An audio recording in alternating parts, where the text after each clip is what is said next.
Okay, we'll get over the second half. As I said, if you do have any more questions, just bring them up, drop them down here to me on the left-hand side of the stage. I'll get through as many as I can, but it's fair to say we've had a few. I was asked a question in the gents, which is a bit bizarre. Fortunately, it was rugby club related. It was for Andrew, actually, and I'd like to know myself. A fit and proper persons test at the RFL. What did they ask you? My name and age. No, it was the test is basically to make sure, first of all, that I'm credit worthy, and make sure that I've never been struck off as a director, and that's really it. It wasn't too onerous, really. There was also a lot, just to clear up, there was a lot of speculation over whether the RFL had taken a long time to do this. Timing when we asked for the final thing was Friday night, before everyone went down to Cardiff. We actually did get approval by the Monday morning, although the board minutes hadn't been written up because they couldn't get all the board together, just purely on logistics. They were all over the place. So we did know at that point on Monday that everything was absolutely fine. As much as we already knew on Friday that it was fine, they had to sit around a table and talk about it, and then they all had to sign it off afterwards. So that's what it is. It was quite simple, really. Good stuff. James, you said you were going to discuss Newmarket with the council. I thought it was now a government decision, and that's from Kear. Well, it is a government decision. It's a planning inquiry. I think what I was meaning that I was going to aggressively discuss it with the council to make sure that they do something so that it doesn't last long in a public inquiry. As it's in the LDF going forward, why is it in a public inquiry? Why are they not kicking up a bit of a bigger stink about the fact that it's in a public inquiry, and what else can we do as a group of supporters, club officials, to make sure this happens? The reality is, Denise Jeffries stood in this room and said that we're going to have a stadium at Thorns Park. She's an officer of the council.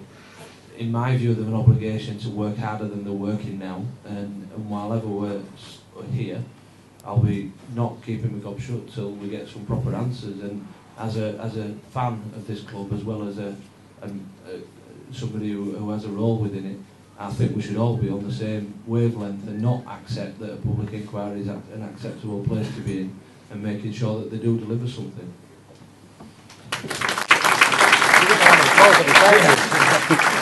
For those of you that don't know James all that well, not keeping his gob shut is playing to his strengths. Yeah. So it's going to be a good thing. Okay, one for Glenn again from Keith. How did the team celebrate on Saturday night?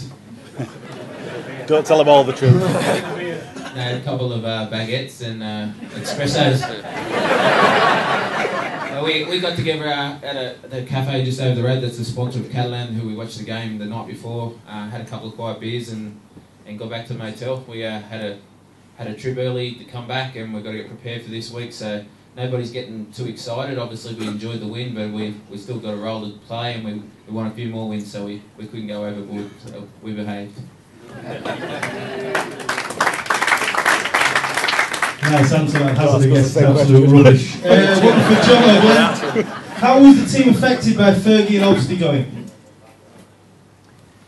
I think I've publicly stated that I think last Tuesday it was the lowest that the players have been, because there was all the to and fro with the RFL.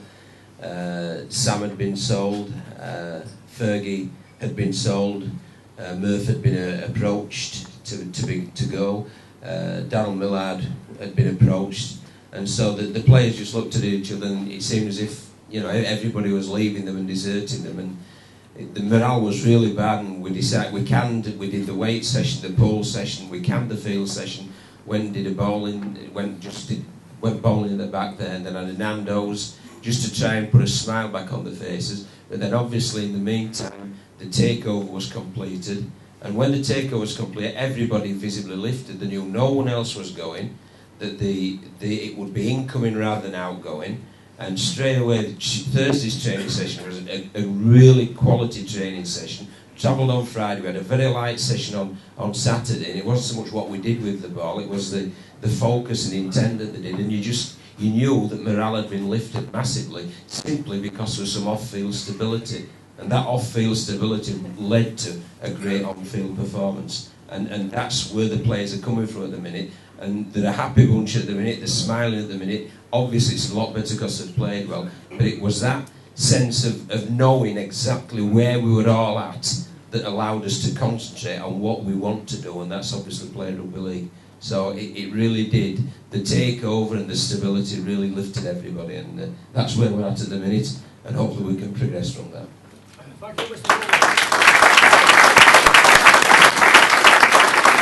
Yeah, apparently the maintenance man on the ground wasn't that happy because he had to move Ulster's peg back up to normal height and this one's probably for Andrew from Steve P. Are there any plans to have a member of the newly formed Supporters Trust on the board of directors? I'm not having a newly formed board of directors. For starters, there's 2 directors of the club, which is James and I.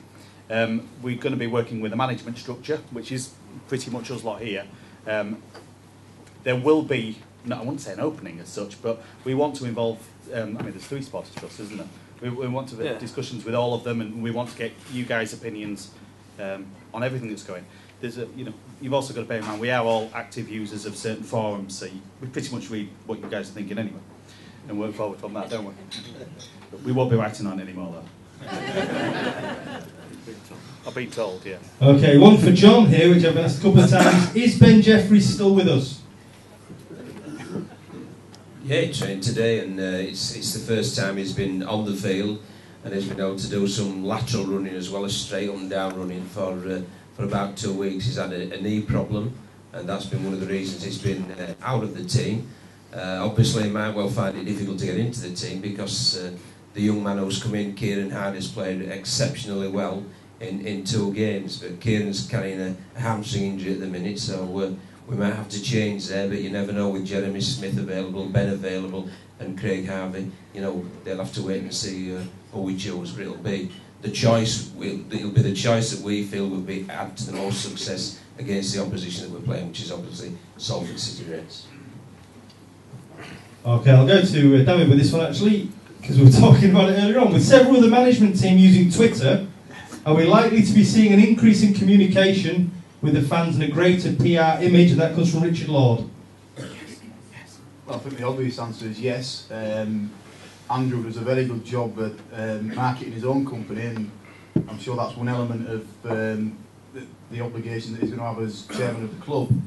We do use Twitter. We've all got personal accounts, and I believe people who was following Jimmy on Saturday, well, I thought he did a very good job, to be honest. There were loads of spelling mistakes. I don't know if you all spotted them. But yeah, obviously we have got Facebook and Twitter. It's a modern way to communicate with fans, and we've got a website that is going to be improving. We've got a CRM system now, which is customer relations management system. I believe that breaks down to, which again is in place, and under the new structure we are looking at improving that slightly. But again, my phone's always on.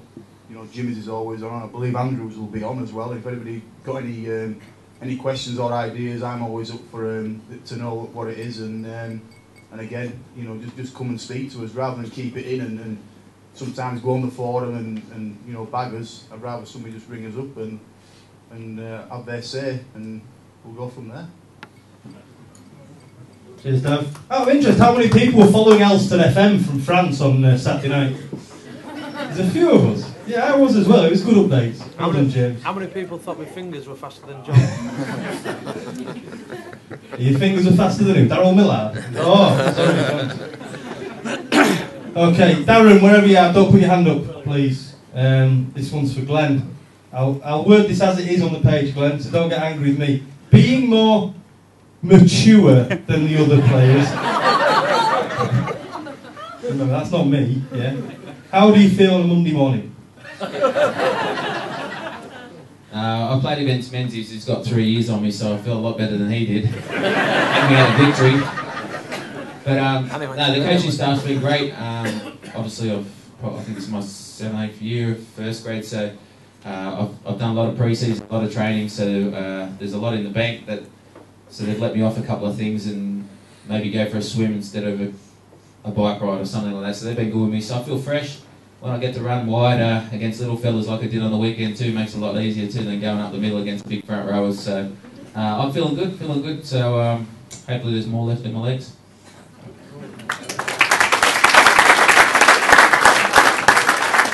Okay, now this is one that I know has been bashed around the forums for a little while. It's from Denise. Does Cat's Bar belong to the club? And could it be open other times other than match days? And can we have Sky Sports, please? If they turn up. You always promise to turn out like this every night. Cat's Bar is leased by the club because we don't own any of these buildings. We're at the back end of the previous contract for the catering side for the whole club. So that's everything outside, everything in here, and everything in the hospitality suite. They have one match left, which is obviously Sunday's match. And then after that, we are opening the discussions with 2 or 3 other people to do the catering. In with the stuff that we want is Sky Sports in here. We want it to be open 7 nights a week, and we want it to be busy, and we, the club, want to take the money out of it. So if that answers the question, there's no deal done yet, but the future regime, whoever it's with, is not going to be the same as the past regime, because it's a bloody waste having a place like this closed all the time, isn't it? Okay. Cheers, Andrew. Probably one for either James or Dav, I'm not sure. This is from Alan Robinson. How many fans does the club need to break even? I guess on match day. It's pretty simple. All of you. To spend up to full salary cap without dipping into Andrew's pocket, we need 10,000 fans. If you work that back, every game that we have under £10,000, under 10,000, each 1,000 of them costs us about 100 grand a year. So, simple maths. If we have 10,000, we've spent a full cap. If we have 9,000, we spend 1.5, and so on and so forth. So you can work out what we've been able to spend in the past on the back. It's vitally important that we deliver something that you want to watch. The key to that is not necessarily winning every game, and I don't think that anyone thinks that we're going to go on an unbeaten run now for the rest of the season. What I will, then we will spend a full cap. What I will say is that we've already had discussions this week, and it only been Tuesday, about making sure that whatever happens to you in this stadium is a positive environment. So whether that's the stewarding, whether that's the way you come into the car park, whether that's the way you trek as you come through the turnstile, whether that's putting more information points on. We sat down with Whisker today and gone through some of the issues that they've flagged up from our supporters, and we will be striving to improve the process. The only way we can continue to improve the process is to get your feedback, and if there is a reason why people aren't coming to the stadium, then we need to know, and if that means that we need to invest more, then we will do, and if that means that we need to work harder and not invest more, then we will do. But you're talking, if we can get Bellevue an average of 8,000 people coming in, we can pretty much deliver a top 6 side.